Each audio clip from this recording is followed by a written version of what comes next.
प्रायिकता वितरण तथा कणों की संख्या में वृद्धि के साथ इसमें संकीर्णता probability distribution and it's the narrowing with increase in the number of the particles.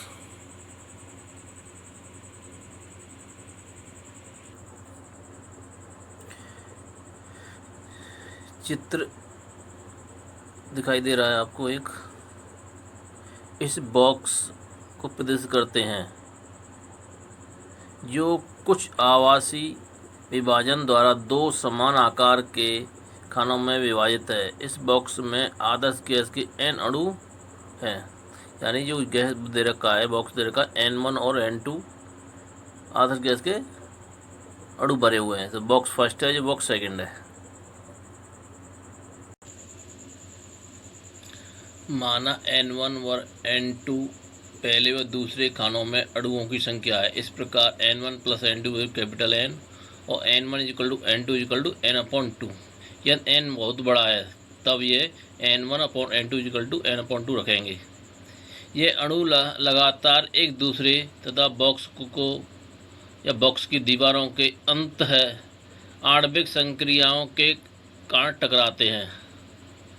यानी जो बॉक्स के अंदर अणु हैं तो आपस में वो बॉक्स की दीवारों से टकराते हैं। और किस कारण टकराते हैं? आणविक संक्रियाओं के द्वारा, यानी एक दूसरे के जो विस्थापन होता है, बल होता है अणुओं में, तो उसके द्वारा ये टकराते हैं। अणुओं की गति के दौरान N1 अणुओं की संख्या वास्तव में पहले खाने में स्थित होते हैं, जो समय के साथ नियत रूप से बदलती रहती है। यदि n बहुत बड़ा है तब ये उच्च वजन बहुत छोटे हैं कि N1 स्मॉल n1 और N/2 कैपिटल N/2 से बहुत ज़्यादा भिन्न नहीं है। N/2, N/2 अवस्था अधिकतम प्रायिकता की अवस्था है, यानी N1/2 N/2 अवस्था है वो किसकी है? अधिकतम प्रायिकता की अवस्था है। प्रायिकता वितरण में तेजी से कमी होती है जैसे जैसे n अणुओं की संख्या बढ़ती है। अब हम प्रदर्शित करते हैं कि कैसे प्रायिकता वितरण अधिकतम प्रायिकता की अवस्था में विचलित होता है। जैसे जैसे अणुओं की संख्या बढ़ती है, माना तंत्र के n कणों को दो खानों में वितरित होना है, यानी माना कि तंत्र जो है उन n कणों को दो भागों में यानी दो खानों में वितरित करना है। तब तंत्र में n+1 स्थूल अवस्था होगी, यानी उसमें एक ज़्यादा होगी। n है तो n+1 होगी, n+2 तो n+3 होगी, एक अवस्था ज़्यादा होती है। स्थूल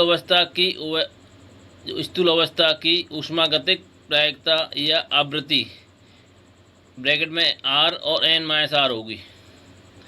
तो ओम n की वैल्यू जो होगी फैक्टोरियल n/फैक्टोरियल r और फैक्टोरियल n-r।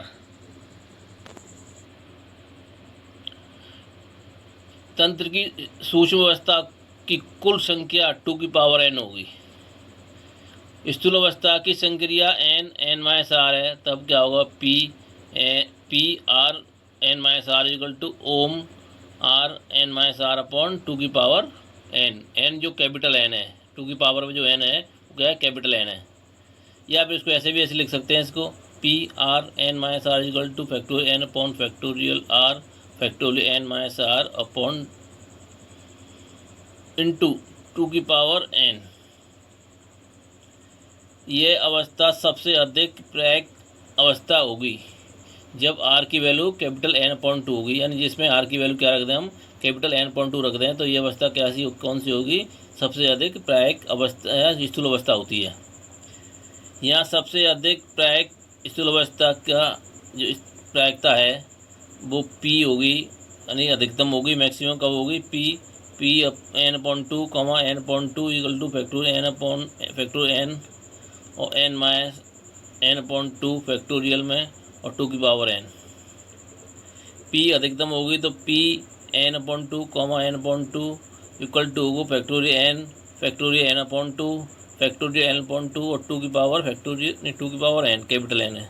तो ये आ गई हमारे पास फैक्टोरियल n/2 2 का होल स्क्वायर और 2 की पावर n।